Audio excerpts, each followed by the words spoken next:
Hi everybody, I'm Rick Beato. Today's episode is the first in a series of discussions on musical form. Tonight's episode is going to examine the formal technique of theme and variations. That's coming up next on Everything Music.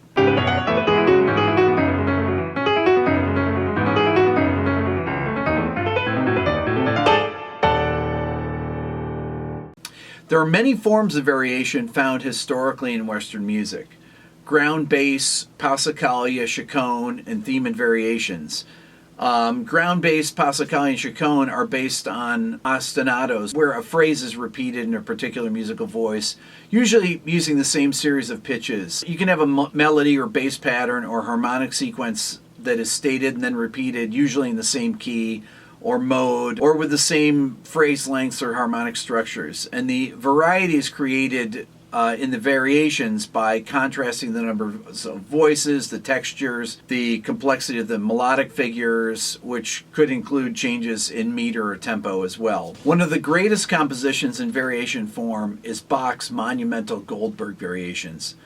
The theme is first stated and then is followed by 30 variations before it returns to the original melody.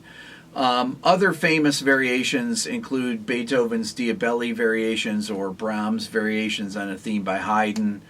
And there's also been many theme and variations used by 20th century composers. Let's listen to some theme and variations to see what I'm talking about. Okay, to give you an idea on theme and variations and what I mean by that, I'll play you a popular Glenn Gould recording of Bach's Goldberg variations. This particular recording came out, I believe, in 1981, and this is the first theme that all the variations are based off of. There are 30 variations. So this particular one, you may have heard in some movies, but it's really beautiful, beautiful melody. Now, let me play you some of the variations. Okay, so this is using the same chord sequence, but as you notice, it's a completely different tempo, or completely different vibe. You can hear it's the same chord progression going over.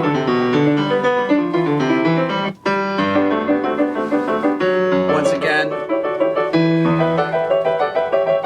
the variations are essentially variations on that, or improvisations, if you will, on that theme. Sometimes they'll change meter, sometimes they'll change tempo, but they always have that same underlying chord structure and phrase length. That's what remains constant in theme and variations. Now, composers such as modern contemporary composers such as Stravinsky, I wouldn't say they're necessarily contemporary composers anymore, but 20th century composers used theme and variations as well. Schoenberg did. And there's a composer that I'm going to play a piece of named David Diamond. He happens to be from my hometown, Rochester, New York. He wrote a piece called Elegy in Memory of Maurice Ravel. And it's a really beautiful piece that's based on theme and variation.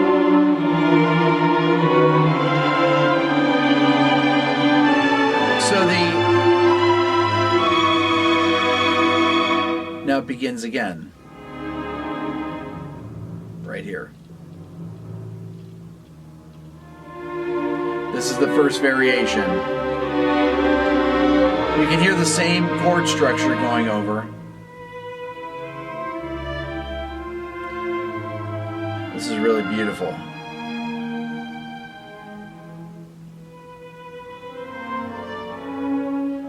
I love this here.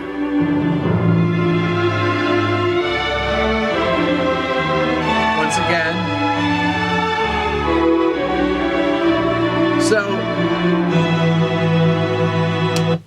So contemporary composers would use it as well. It was a very common form. I think it was a great vehicle for composers to write with, because all you needed was a simple theme in which to embellish on. Because many of these early composers were great improvisers, it provided a way for them to use them in their live improvisations. They would take a melody from anywhere. And if they thought it was something that had a good harmonic structure, that would enable them to improvise a great variation over, they would use it. I would imagine you found in a lot of Beethoven concerts and Mozart concerts and Bach concerts, you would find a lot of theme and variations. So why is it important to know about forms of music? I think that people should really understand that historically, composers would have these vehicles for writing, whether it was for dances or different forms like sonata form, or these things like I'm talking about, variation forms with ground bass and ostinato and theme and variations, things like that. And it's important to understand these from a historical perspective, because I think it offers you an opportunity as a composer to think in different ways, to maybe to take some of these ideas from the past and bring them into the future and write contemporary pieces based on these forms. They don't have to have the same, bass lines or the same harmonic structures, but something like theme and variation is definitely something that can be used in a modern context. Not only can it be used in a modern context, it could actually be used in a pop song. I have a song that I wrote in an old band I was in that is definitely, it doesn't really have a chorus. It kind of just has the same theme over and over. It's kind of like a continuous chorus with new lyrics. Essentially, it's like a theme and variations.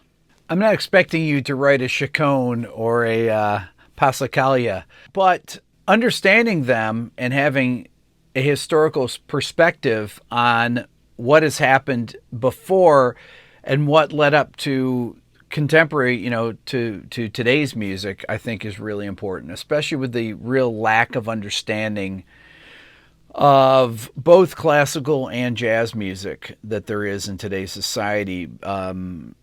The lack of education. One of the reasons that I do these videos is to give voice to things of the past that have no voice unless you're a music student at a university or conservatory. These things are important. I really think so. It's as important to understand forms in classical music as it is to understand the lineage in jazz. If I know that,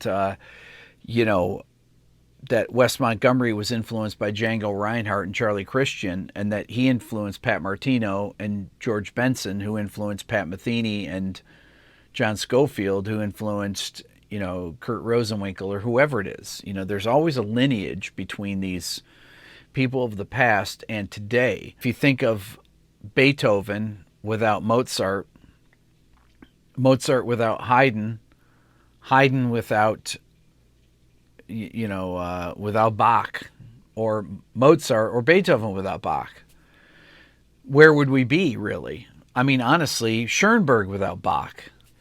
All these people have a place in the historical timeline that they occupy, and their influence, well, it may not be direct, is always there. It's a constant, it's like history. It's just building on itself. And these people that take these ideas, if Beethoven listens to the Well-Tempered Clavier, or listens to it, or plays the Well-Tempered Clavier by Bach, and then decides to write a fugue, it's going to come out with the harmonic language of the Romantic era, the music that Beethoven was writing at the time, the kind of chord progressions he was writing. It's not going to have the same linear vocabulary that Bach had, which really was of his own time and really of himself. I mean, he was really unto himself a whole universe of ideas. But understanding lineage is very important to becoming a great musician and composer. Here's a little piece that is a theme and variations, essentially. It uses a harmonic structure that repeats starting in the woodwinds, and then it goes into the strings and then the piano. But it's a similar harmonic structure with with some new melodic material, but it's probably a minute and a half long or so, if that. But just so you can get an idea, this is something I came up with really quickly for this, but I think there's some interesting things in it. Check it out.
The idea for that melody, ba da da da da da da da, just a simple idea that I harmonized in a really modern way. And I know a lot of you think that it's probably really dissonant, really discordant, because you're not used to hearing music like that. But the way I look at it is like this. When I first started playing music, all I needed to do was play G, C, and D, and I was musically satisfied with that because I was 12 years old. Then I learned a D sus4 chord. And I said, wow, that sounds great, especially when it resolves back to D. And then after a while, it's like, it's kind of boring. So then I learned a G sus4 and resolved it to G. Oh, that sounds cool. Then after a while, I learned D over F sharp. Then I learned some minor 7th chords. And then after that, I said, okay, what else? Then I learned a minor 7 flat 6 chord. Then eventually, I learned major 7ths and minor 7ths and half diminished. And eventually those I got bored with.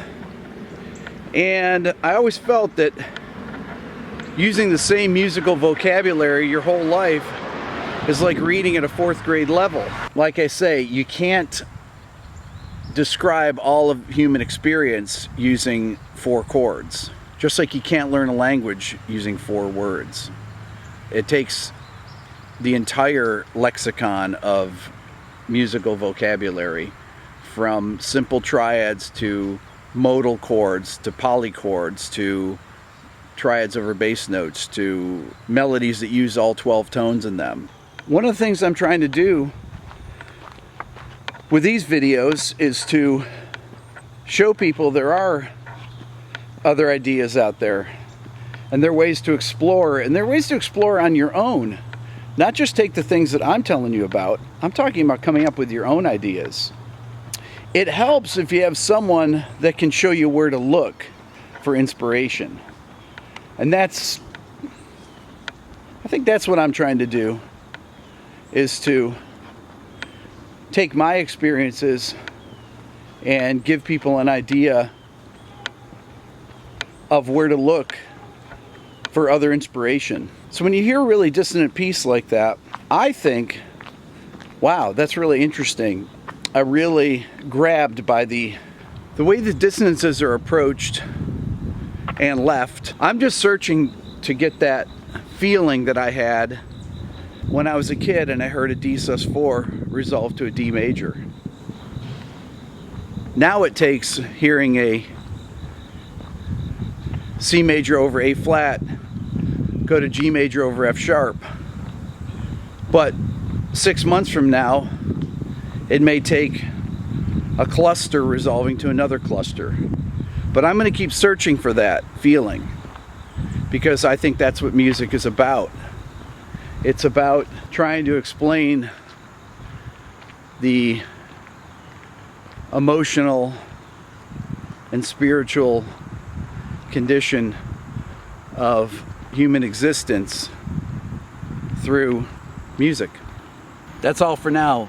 Please subscribe here and at my Everything Music Facebook page if you haven't already. Also check out the Beato book, the link provided below, and tell your friends about my channel. That's all for today. I'm Rick Beato.